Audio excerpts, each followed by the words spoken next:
ব্যানার্জি আজকেই বলেছে আমার সিআইডি গ্রেফতার করেছে মুফাক্কিরুল ইসলামকে। হিন্দু ভাইদের কাছে বার্তা দিতে চাইছে, দেখো মুসলমান মৌলানা উলামার আমি কোমরে দড়ি বেঁধেছি, আমিও যোগী আদিত্যনাথের থেকে কম নয়, তুমি বিজেপির কাছে যেও না, আমার কাছে আসো। আমাদের ওই রকম কি বলে টলিউড থেকে নায়িকা ধরে নিয়ে এসে দাঁড় করিয়ে দেবো, খেলার মাঠ থেকে ক্রিকেটে দাঁড় করিয়ে দেবো, যখন মুর্শিদাবাদ চলছে স্ল্যান্ডি খাচ্ছে তার ছবি পোস্ট করবে, ওরকম ব্যাপার নয়। এবার সিস্টেম পরিচালনার দায়িত্ব আমাদেরকে দিন, আর ভোটারদের নাম উঠবে, তারপরে নেতাদের নাম উঠবে। এটাই হচ্ছে আমাদের ভুল ধারণা।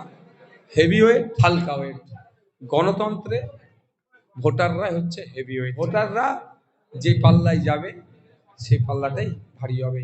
রাজনীতিতে হেভিওয়েট বলে কিছু হয় না, রাজনীতিতে প্রার্থী হেভিওয়েট হয় না, হেভিওয়েট হয় ভোটাররা। ওটা তো আমাদের পার্টি ইন্টারনাল ব্যাপার। আমি বললাম আজকে রাত্রে আমাদের ডিসাইড, আমরা একটা আলোচনায় চূড়ান্ত সিদ্ধান্তে আসবো আগামীকাল এই বিষয়টা বলবো। প্রার্থী চেনা অচেনার ব্যাপার নয়, আমাদের ওই রকম কি বলে টলিউড থেকে নায়িকা ধরে নিয়ে এসে দাঁড় করিয়ে দেবো, খেলার মাঠ থেকে ক্রিকেটে দাঁড় করিয়ে দেবো, যখন মুর্শিদাবাদ চলছে সে তখন কোন জায়গায় গিয়ে সকালে একটা ভালো ব্ল্যাক টি খাচ্ছে তার ছবি পোস্ট করবে, ওরকম ব্যাপার নয়।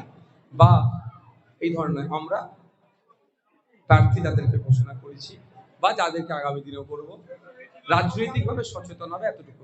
রাজনীতির নেতারা সব ফ্যাসিলিটি পেয়ে যায়, সাধারণ মানুষ পায় না। আপনারা জানেন আমাকে যখন জেলে রেখেছিল 42 দিন, ডিভিশন 1 ট্রিটমেন্ট হয়, অর্থাৎ ট্রিট হয়, অর্থাৎ ভিআইপি হিসাবে আমাকে অনেক সুযোগ সুবিধা দিতে চেয়েছিল, আমি নিইনি।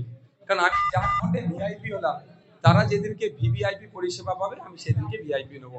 কিন্তু এটা তো সব নেতারা বোঝে না, ওই জন্যই তো বলা হচ্ছে এই সিস্টেমটা ঠিক আছে আমার দেশে, সিস্টেম পরিচালনার লোকেরা খারাপ হয়ে গিয়েছে।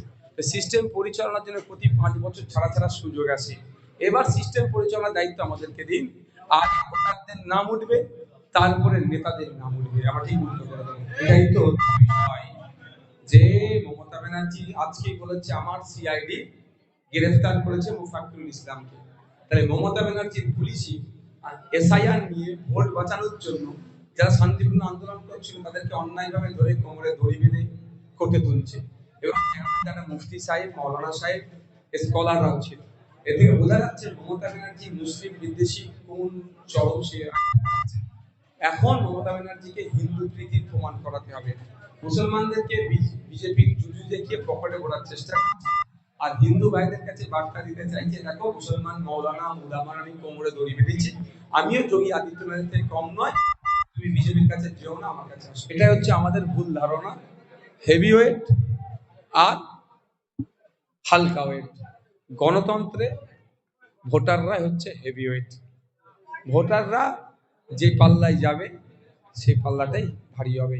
আমার এখনো মনে আছে, সবটা নেই, যখন মনে হচ্ছে ওই সরকার ইউপিএ সরকার 1 যখন সরকারে আসে, কোনো একটা পেপারের ফ্রন্ট পেজে এসেছিল কারো সিপে চুনোপুটি, তো কারো সিপে রুই কাতলা, এই ধরনের একটা ফার্স্ট পেজে নৌকা থেকে সিপ ফেলছে এই ধরনের। অর্থাৎ তখন আনকোড়ারাও জিতেছিল, আনকোড়া আপনার ভাষাতেই বলছি, আনকোড়া মানে অচেনা মানুষও জিতেছিল, আবার চেনা মানুষও হেভিওয়েটকে হারিয়েছিল।